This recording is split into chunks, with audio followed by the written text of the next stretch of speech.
What's good, everybody? All Ball Podcast here. I'm Josh, and this is Connor. Today, we're going to be discussing the Final Four, MLB opening week, and a few NBA topics. Yeah, so to get into it, I say we get the Final Four games out the way. I have our old predictions set up, and I'm sure that our Baylor versus Houston game was pretty accurate. So let's just go over that one first. We all knew Baylor was a lot better of a team than Houston. The final score was 78-59. You guessed 74-64. I guessed 75-63. So we were off by maybe 8 points, both, but we kind of knew what was going to happen. Yeah, did I mention in the video that Houston had a Mickey Mouse route to the Final Four? Yeah, that they had a bunch Or did I say that off camera? No, you definitely said it on camera, but I don't know if you called it the Mickey Mouse route. Yeah, well, it was definitely a Mickey Mouse route. They only played double-digit seeded teams up until they played Baylor. I figured that they weren't going to be able to handle Baylor, and they were up by 20. Did not handle Baylor. They were up by 25 at half, and then Baylor just cruised the rest of the game and closed it out, won by 19. So Baylor is making it to the national championship, Which is tomorrow. The day that It's Monday. It is tomorrow. the video is being uploaded. Oh yeah, so the day that you guys are seeing this will be the the National College Athletics Association Men's Basketball National Championship. Is that right? Notice how I looked up Final Four and the other side didn't come up. No, the other gender. Oh, well, I mean, yeah. Google, you guys are sexist. Anyways, the second game did not go as planned or was very unpredictable. So Josh guessed 88-65, Gonzaga. I guessed 79-64, Gonzaga. It ended up going into overtime with the score of what? 93-90. 93. Oh no, I meant what was the score going into overtime? Oh, 80-80? It was. I think it's yes. It was something like that. 80-80 was the end of regulation. It was a close game the whole time. Hold on. It was a close game the whole time, which I remember you saying the spread was like 14 or something. Yeah, they definitely covered the spread. This Gonzaga UCLA game was one for the ages. It was a UCLA team that shouldn't have even been there in the first place. They were, what are they called? A first four team? They almost didn't even make it into the whole tournament. And they almost beat the Gonzaga Bulldogs, Who remain undefeated. Yeah, they still have their perfect season. That boy Johnny Juzang, little Korean Blasian little boy, he dropped 29 that game. And number 2, where's that boy at? I don't know. I'm gonna be honest. Cody Riley. He was blocking everything. He was hitting clutch shots. Johnny Juzang probably had the most points, but I think Cody Riley had the most overall impact. That was maybe not overall impact, but definitely impact like when it mattered because he started coming up clutch. This UCLA team played their hearts out, and in overtime, they were down by 2 points. It was 88-90. Johnny drove, missed a floater, got his own rebound, made a layup. Then Gonzaga took out the ball with about 8 seconds left, I think. No. 7? No. 5? It was literally 4 seconds. Was it that little time? Yes. I promise. Yeah, because what I was going to say, he made it to I think it was 3.7. He ran to half court, threw up the half court shot. Just inside half court. Jalen Suggs banked it in, jumped on the scorer's table, and started yelling at the crowd. Gonzaga kept their perfect season going into the national championship against Baylor, which is happening tomorrow. Yeah. It was kind of a crazy game. It definitely was. One probably for the ages, like Connor said. No, that was... I seen someone say that was the biggest shot in the past decade. Wasn't. It might be. Wasn't. You've never watched 2018 Villanova versus North Carolina? Is that the one where he hit the fucking spread-legged one? The fucking... No. They hit a 3, and then they ran down the court with like 5 seconds left and hit another 3 in the national championship to win. Okay, I've probably seen it, but I probably can't the remember second most, what they call it, second what? Just biggest shot in... Second biggest shot the last decade in college basketball. On Gonzaga's side, going into overtime, Drew Timmy took over, overtime started, and I think he got the first 4 shots made. Yeah. And I think they were all in a row, too. Yeah, he had like a drop step on someone. He had a couple drop steps on the same. I don't know if it was all on the same guy, but regardless, UCLA lost that game. It was super close, and I don't know. Gonzaga should have won that game, but in the manner that they won, it was just really sad to see. At least for just normal basketball, unbiased basketball watcher, it was really sad to see that. Yeah, by the way, very sorry if I keep looking over. The Angels are playing the White Sox in the last game of their series. It's been a great series, and the Angels are up 4-3 in the bottom of the 8th, so if I keep peeking over, that's why. I'm not turning it off. Not missing a good game. I feel like the White Sox are going to come back. Anyways, unless you have anything else. Let's say prediction. Oh, predictions for Baylor and Gonzaga. Baylor tomorrow. Gonzaga. Okay, I got Baylor winning. Uh-huh. I don't know. Okay, both teams definitely can win this next game. I think Baylor is more of a kind of not faster pace, but they play their own speed for a lot of it, and Gonzaga likes to slow it down a little bit more. Gonzaga gets slowed down. That's the thing. They The don't thing slow is- down. They get slowed down. but they- UCLA slowed them down. But Baylor plays at their own speed. Gonzaga, I guess they don't slow down, but they can play at a slower pace. Like that, it doesn't make them worse. Like Baylor can get a lot of points very fast, but Gonzaga can play in the half court just as good as any other team. But still, I have Baylor winning. Are we doing score predictions? Yeah, I cannot predict that. I can. All right, then you talk about. Do you give your pick and score? I think Baylor's Scores. 3 big guards are going to be too much to handle for Gonzaga. Gonzaga's undefeated for a reason.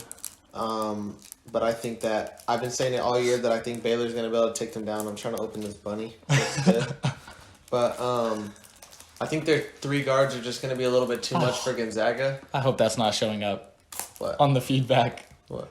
I hope it's just not being retarded. Oh. No, you're good. Just open it quick. I'll open it in a minute. So I'm gonna say final score here. Think it's gonna be high scoring. I think it's going to be high scoring because I don't think Baylor's going to try to slow down Gonzaga, but I don't think Gonzaga is going I'm to. gonna say 83-81. Ooh. Baylor wins in a close game. Ooh. I was low-key thinking about the same score, but I was thinking more of like a. Liar. I swear.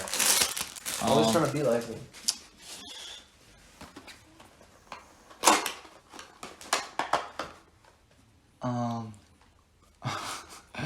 I'll say. I'll say Baylor wins. You know what? When was the last time there was a perfect season? 1970s, huh? With the Hoosiers. As much as it hurts me to say this, because Gonzaga just knocked out UCLA, and I wanted UCLA to win that game, I'm going to switch it up last second. Because you say that they're not going to be able to keep up with the guards. I think that there will be an explosion game. Who's taking it? Who's taking it? The wrong team, idiot. You're right. Did they run a 7-man lineup? Holy shit. And they barely even rotated at all. Look. Oh my god. That's actually wild. I did not realize that. This game can go both ways though, because I said that Baylor guards are gonna be too much to handle. Gonzaga forwards might be too much. I was gonna say handle. Drew Timmy's nice. Corey Kisper's nice. So I feel And like Jalen, I got Gonzaga winning. what's the score? I got Gonzaga winning 84-80. Write it down. So what was yours? You said 80. you said Baylor. 83-81, huh? Yeah. 83-81. I'm gonna say Gonzaga. 84.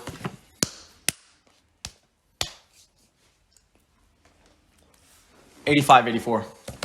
Damn. 85-84. And it's low key. It's gonna be another crazy shot. You think so? Who's hitting it? It's not going to be Jalen Suggs again. They're too prepared for that. It might be Corey Kispert. Corey Kispert. It might be Corey Kispert. Corey Kispert. But you know what it's going to be? Jalen Suggs drives in, Kicks it out. kicks it out. Corey Kispert's ready. That's a hell of a pick. If that happens, That's my pick. Kind of insane. Ooh, did he just get hit by a pitch? Ooh, runner on, and it's the fastest runner in baseball. One of the. What's that boy's first name? Jose? Iglesias? No. What's Madrigal's first name? Oh my Nick. God, he hit his helmet off. Nick? Is it Nick? Iglesias is Jose. Oh, no, it's not. That's Rafael. Never mind. Jose Iglesias is their shortstop. I'm an idiot.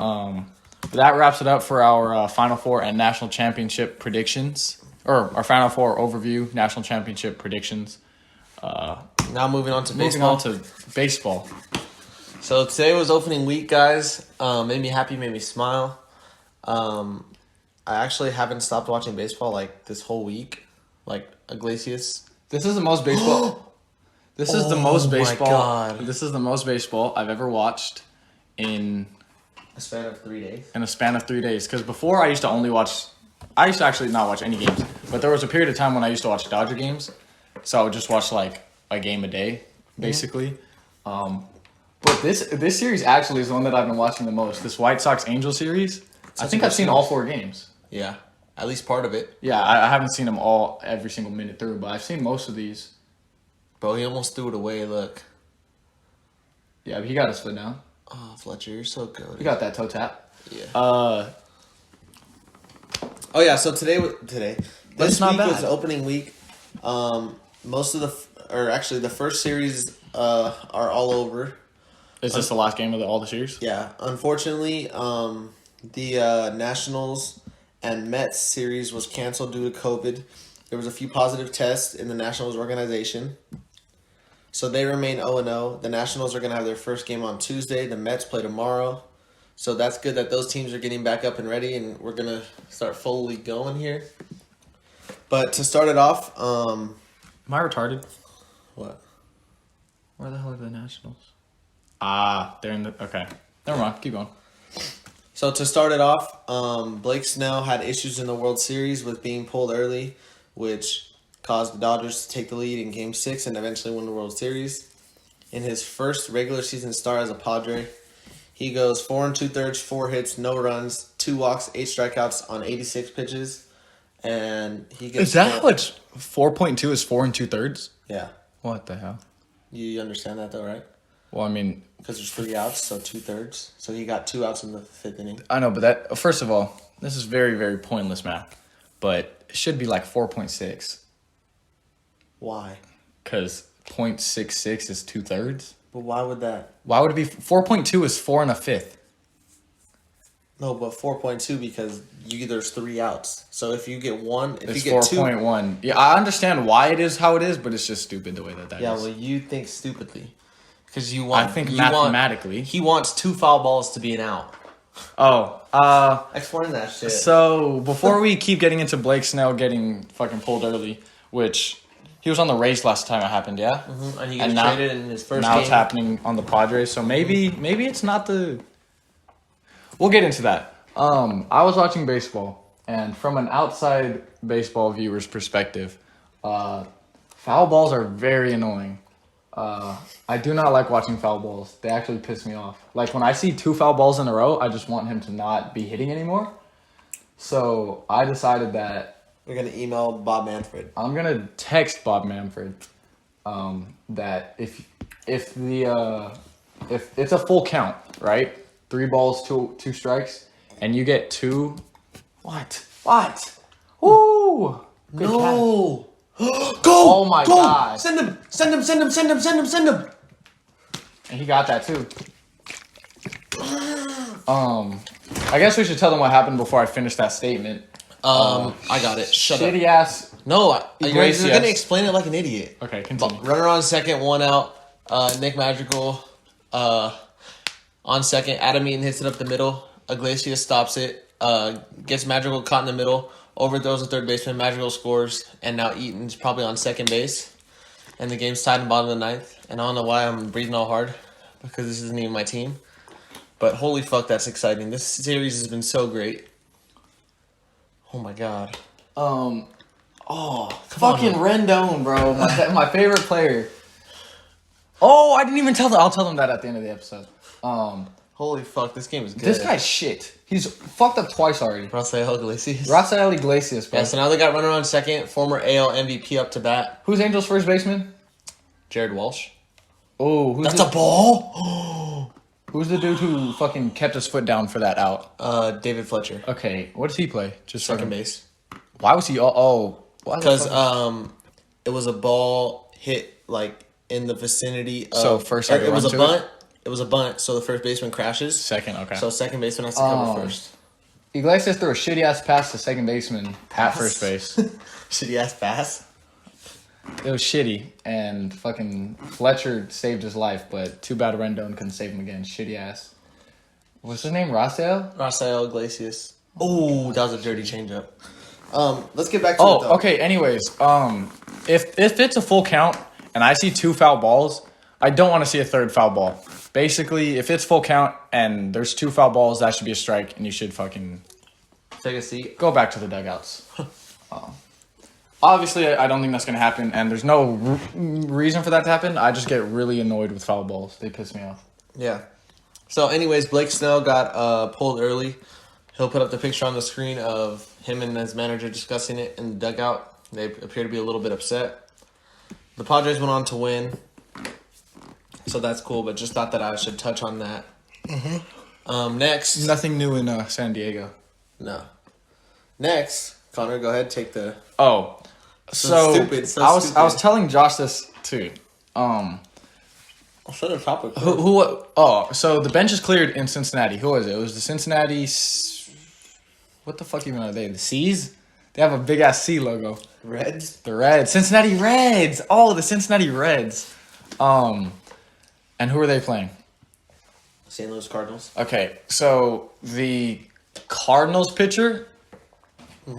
Pitched it and it hit Nick Castellanos. And so he got walked. And later on in that inning, he threw a wild pitch. Look at you learning the terminology. Later on in that inning, he threw a wild pitch, and Castellanos was stealing home. He scored. He ran home on a wild pitch.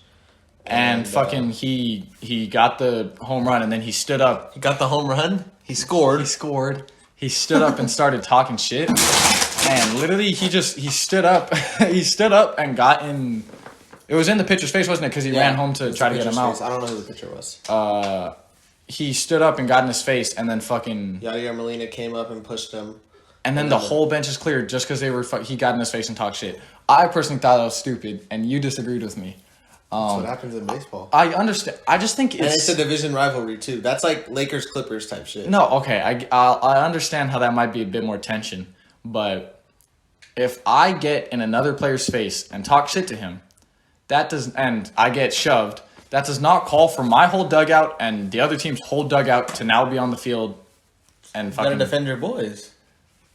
There was no need for defense right there, in my opinion. A punch thrown and. It's just like, fuck, bro, like, because I'm going to, as the baseball season goes on, all right, I am a NBA fan. I'm not really an MLB fan yet, but I'm watching MLB. It's getting there. I just feel like it'd be disrespectful if I called myself an MLB fan right now, seeing as though I don't know anything about it.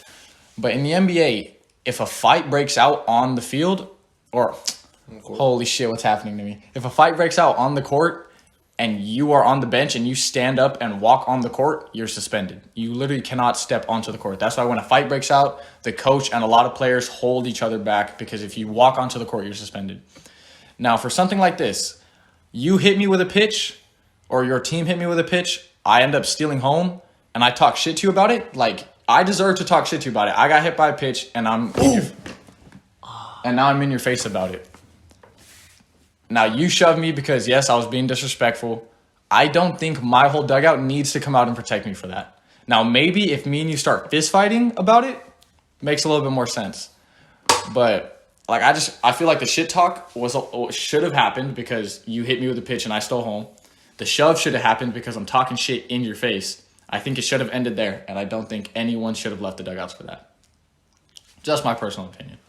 That's his opinion. I like it. I yeah, like the but like I rivalry. said, I'm not a big baseball fan, so I do not expect anybody to respect my opinion yet. That's just how I feel. I thought it was pretty stupid because I remember I didn't even know when I was talking to you, I didn't even know the bench was cleared. I seen the shit talking, and I just thought that was the end of it. I didn't even notice that fucking everybody ran off and tried to get involved. Yeah. But that's what I went down in Cincinnati. Cincinnati ended up getting the dub. Zach Wheeler, number 2 starter for the 3-0 Philadelphia Phillies, actually, went out and did everything he could for them in his first start of the year. 7 innings, 1 hit, 10 Ks. And with the bat, went 2 for 3 with 2 RBIs. And like I said, got the W, and they ended up sweeping the Phillies. Speaking of 3-0 teams, I'd say, are they? Oh. So there's 3 undefeated teams right now, not counting the Mets and the Nationals. There's 3 undefeated teams right now. The Phillies, who, according to my baseball analyst friend Josh, says that the Phillies are bad, or they should be. 4th place Phillies. They'll be down there in a few weeks. So shitty Phillies are undefeated, and another team, Go Orioles. the fucking Orioles. The Orioles. I don't even know a single player on the Orioles. Did you see the Orioles TikTok though? No, I did not. I don't follow the Orioles on I don't TikTok. either. On my It's For on You your page. page. It's the mascot dancing in front, and it's like me showing my friend the standings after 2 days, and it's the sound. It's like sheesh. That's a W TikTok. I like how like teams are getting involved in like social media. It is kind of funny. Yeah, it's interactive. It's good. It is. Good. It's good for their team. Phillies and Orioles, and then obviously the Astros are also 4-0, but the Astros aren't a bad team, so it's not like it's not too it's not surprising. surprising that they started off 4-0. It is surprising that the Athletics are 0-4 because that's who they ended up playing. I thought the Athletics would at least win Take a one, game. maybe split. But besides the point, the Astros are playing good. Cheating, maybe. Not cheating, probably not. But Who knows? anyways, speaking of the Astros slander so far in this Oh first series. yeah, I didn't see this, but Josh showed me this. The Astros slander so far has been absolutely amazing. If you guys don't know, Astros cheated in 2017. I'm sure they know Josh. You talk about it every time you talk about the Astros. They cheated in 2017. And 2018, no? I thought it was more than 1 year. They took the World Series away from the Dodgers. They took a World Series appearance away from the Yankees. So they're going to hear it this year now that there's fans. Before they introduced the Astros lineup in game 2 or 3 of the series, they played Before He Cheats by Carrie Underwood. Carrie Underwood. Major W by the Athletics. Even though they're 0-4, they're definitely 1-4 for that. As much as I like have disagreed with baseball so far, just in terms of the fucking foul balls and the benches clearing, this is something that would never happen in basketball. No. Like never. This would never happen. You would not be. He's got out 4 times. That's all right. 9 for 13 is still fucking amazing. Playing a song called "Before He Cheats," like there's fucking 9 for 14. And that's trouble. That's trouble. Oh, attaboy Trout. Way to take charge. Probably the best player in baseball. Playing "Before He Cheats" before a cheater's lineup, especially because it's controversial in the league because like they didn't get punished all that much, huh? No, they didn't get punished at all. It was at all. Like their manager got suspended for a year, but now he's managing the Tigers. Well, that's a punishment, managing the Tigers. Hey, they're 2-1. I don't give a fuck. But I just that is a very cool thing that the MLB did, allowing the Astros to get played before he cheats before their lineups were introduced. Yeah, and then also Correa got hit, and the Astros fans the Athletics fans cheered. I'm very happy to see that too. That shit better go along all season. 2 more. Didn't the MLB predict them though? Yeah. They were like, if you hit like an Astros player, you'll get suspended or something. Yeah, that was last year. I don't know if they're still doing that this year. Okay. But 2 more MLB topics. We only had 3 or 4 days of baseball, sadly, but we got another fucking 6 months. So yeah, I was gonna say we have 160 more games of each team to The watch. Dodgers went 3-1 in their first series. They had 2 very, very odd plays. The first one being the one that I actually just had to show him was... I've seen it. Oh, no, you're talking about the second one. Yeah. Okay. Or technically the first one. Yeah. Justin Turner was on first. Cody Bellinger was up to bat. He hit a ball to left field, hit off of Raimel Tapia's glove, and over into the stands. Justin Turner then thought that he caught it, so he goes back to first. Bellinger passes him, which means Bellinger's out, And since the ball's over the fence, Turner can run around the bases if he wants. He ran around to score, so Turner scored. Bellinger was out. They called it an RBI single. So instead of Bellinger getting the first Dodger home run, he got a single. That just sounds weird. RBI single. And he hit it over the fence.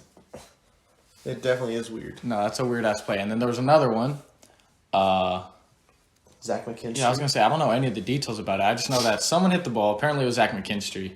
And to also run on top of you again. same guy. So the ball hit his glove and it kind of like flew up in the air, but like it was at the wall, so it came back into the field.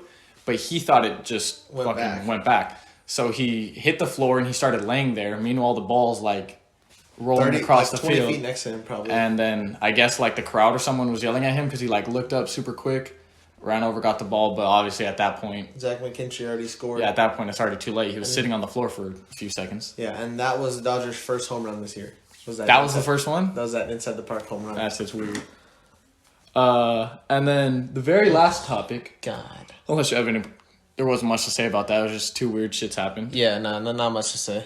The very last topic is the Boston Red Sox. Yeah. Boston Red Sox had if you win on the road. No, just if you win. When the Boston Red Sox win, kids eat free. Okay, and they did not win. They did not win. They are 0-3. And where did you see it? It was on like. It was in the background. It's literally right behind home plate. No, but where did you see like the meme about it? They showed me. Oh, it was on like Twitter or something. MLB Trash Talkers on Instagram. They posted it, and they said, "Looks like kids aren't eating this weekend." Yeah. So kids in Boston are very hungry. They're starving actually. Them brothers starving. But there wasn't much to that either. They just Red Sox haven't won a game. Ooh. Yeah, it's just funny that they have kids eating free if the Red Sox win and the Red Sox haven't won. So, before we get into NBA topics, what? Before we get into NBA topics, can we watch this at bat? Yes, we can watch Mike Trout's at bat. Let me talk to the fans. Oh yeah, it's a break anyway. I have solidified my top. It's actually not solidified at all, but I now have 5 favorite players. 6. Is it 6? Is there 6? Have I said 6 already? Yeah. Okay, number 1, Rendon.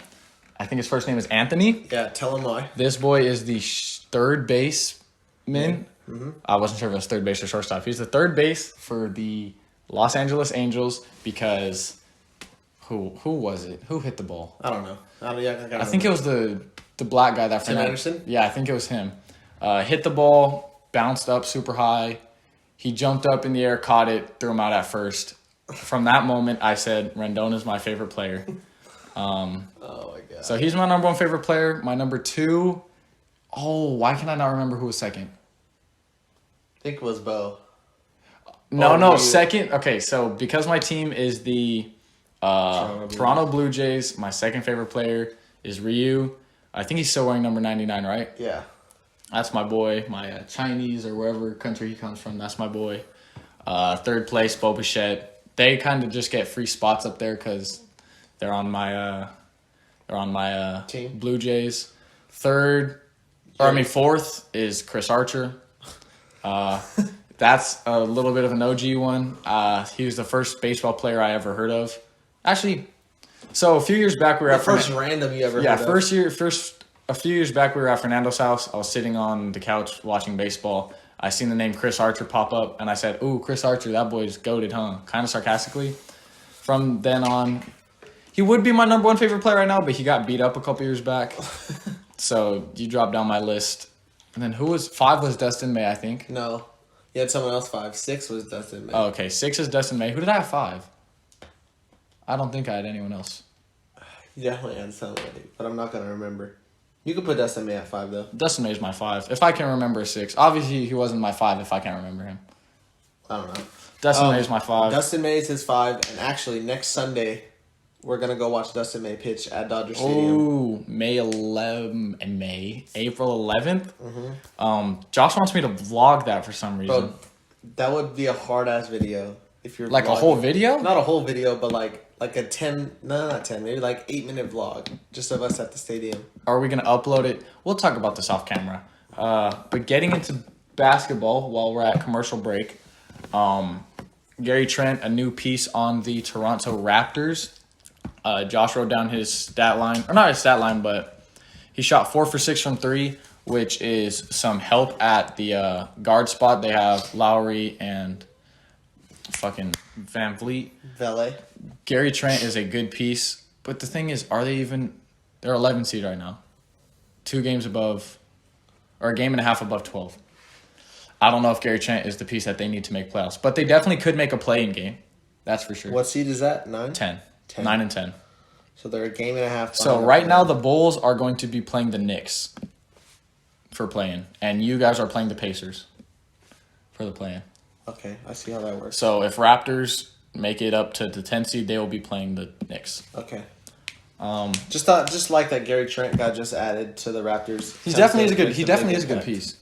Gary Trent is a very good piece. Matt Foster to face Michael Trout in the bottom of the 9th. Michael Trout. 4-4 game. Do you want me to keep talking about basketball while you're watching these at-bats? The thing is, I'm going to be like this. Like, what? Mike Trout's up in the bottom of the 9th. I'm not. No, it's all good. I'll talk about it. If you have something that you want to... I'll talk about these, because you said you didn't want to talk about them. Yeah, fuck those. You can talk about that bullshit. So, today there were 2 signings made, right? The first one was Boogie Cousins. He got signed to a 10-day contract to the Clippers. Mm-hmm. The Los Angeles Clippers now have Boogie Cousins at the 5 for 10 days, which I'm sure they'll end up giving him a contract because who's their backup? Water, please? Who's their backup center? Terrence Mann. That is not a center. That's a guard. Fool's like 6'8", I think. I'm going to have to fact check it out. But Boogie Cousins, a couple years back, he was a top 3 center in the league. Obviously, a couple of injuries got in the way, so he's not... a couple injuries and him being an idiot. Yeah, it's just not a good situation for him. But he's definitely worth more than a 10-day contract. I'm guessing it's more of a... Daniel Ortudel. So he's definitely not getting minutes. Patrick Patterson, maybe? Old ass. Maybe they run him at center. Marcus Morris Sr. No way he's 6'8". Yeah, 6'5". Oh. Plays like a big man. There's no way Terrence Mann. He got signed to a 10-day. I'm sure they're gonna. Who's next? I'm sure. Oh, Rendon. But he's fucking. Oh my god. Hey, a game-winning hit changes all that. It does. He got signed to a 10-day. He'll get the Magic, so you're not in 4th, 5th.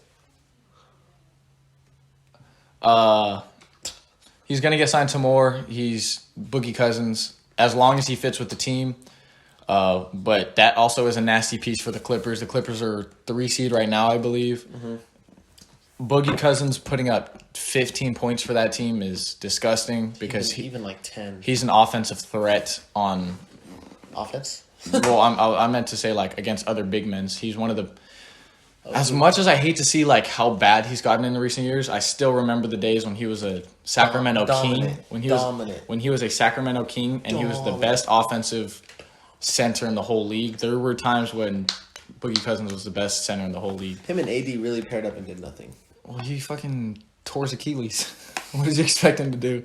Be better. Drew Holiday got signed to a 4-year, $40 million extension. So wait, 4-year, $40 million. So he gets 4-year, $160 million. He gets $40 million every year.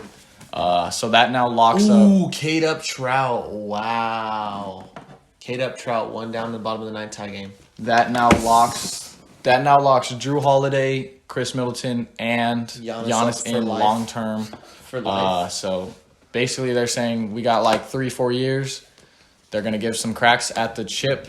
If they don't win, I'm sure after those extensions, they're not going to sign any more extensions. Sure, Giannis will probably go to the Lakers. They're probably going to move. Everybody else. They're probably going to move on after that. But Drew Holiday, he's getting $40 million a year, extremely overpaid. He probably deserves about half of that. But fucking, who knows? Yeah, who are we to say, right? Who am I to say? Because Drew Go. Rendon. Drew Holiday is. If Rendon hits a bomb right here, I'll buy you his jersey. Oh. Drew Holiday is one of the best two-way players in the whole league. But he's just not worth $40 million. He's just not worth $40 million. He's not. He might be top 3 guards at defense. One of the best off-ball scorers and on-ball scorers for a combo guard. But he's not Steph Curry. Steph Curry's worth 40 mil. Not Drew Steph Holiday. Curry's worth about 40 mil. Drew Holiday's worth about 20.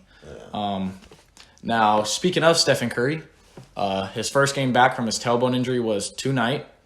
He played against the Atlanta Hawks, where unfortunately they lost. How did they not win? I mean, you could look it up. I was watching the game. I was looking at it. How did they not win? Speaking of, but like I was saying, he in his first game back from his tailbone injury, he had 37 points, 5 rebounds, 2 assists. So Curry was sitting out for a couple weeks. 2 weeks probably. Comes back, drops 37 points like he never left. Curry's just that. He's just that good at basketball. And the player who was Stephen Curry Jr., that being Trae Young, dropped a whopping 13 points, 2 rebounds, 3 assists tonight.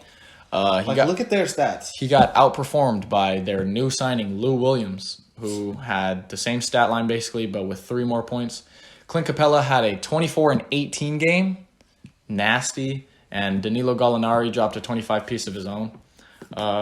Looking at the other side, there was just no help. So you had Curry dropping 37, and the second best score besides that was Oubre with a 20 piece. Andrew Wiggins had 16. Draymond had 11, 11, and 7. And look at everyone else. James Wiseman had 8. He only played 18. Right? Damian Lee had 9. Lee, dude. Kent Bazemore had 2. Kevon Looney had 2. Jordan Poole had 6. Damn, why is Juan Toscano not? JTA had 0 points. JTA? Don't ever call him that. Boy JTA had 0 points. He was outperformed by Onyeka Okongwu. He's goated, though. He is pretty good. But that game wasn't all that important. It's just good to see Curry back. And I think the last topic that we have today is this one right here. Point God, Chris Paul. One of the when one of these days when we have nothing to talk about, I want up 3-2 count. 3-2 count, run down. He's gonna hit a foul ball. Ooh, ball 4. Obviously, they had to walk one down. They knew he was going to hit that shit way out the park. Not next up, Jared Walsh, who already had the bomb tonight. That's dangerous. But like I was saying, point God, Chris Paul, and like I was saying, one of these days we need to have a top 5 point guard discussion. Not maybe in the league, but I want to hear all time. We'll figure it out. I just want to see your opinion on certain guards, like Chris Paul, like Russell Westbrook, like John Stockton, just players like that. We could do a. But it'll probably be like an off-season sort of thing, so maybe it'll happen next year. But point God, he put up 17 points on 8 for 8 shooting. I'm talking about Chris Paul, by the way. Did I not mention him yet? I think I did. Yeah. Chris Paul, 5 rebounds, 12 assists with 1 turnover. So his assist-to-turnover ratio was 12-1, which is fucking nasty. He had 17 points without missing a single shot.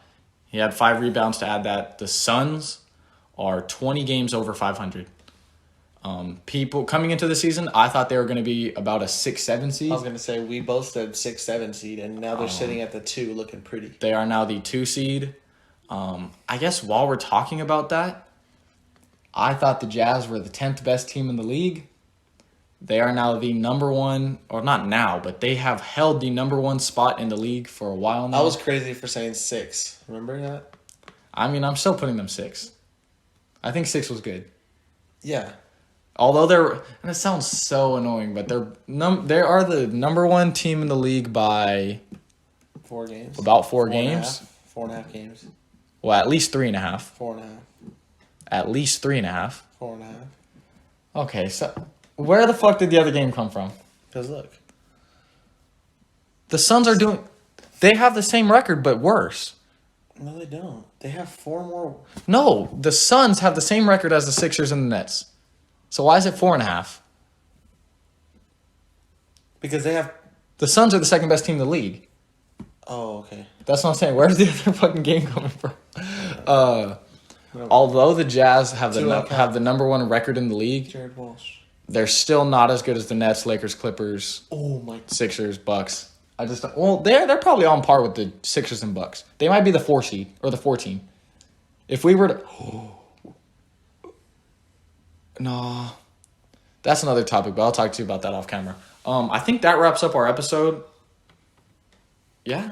Yeah, that's it. Got our baseball out the way.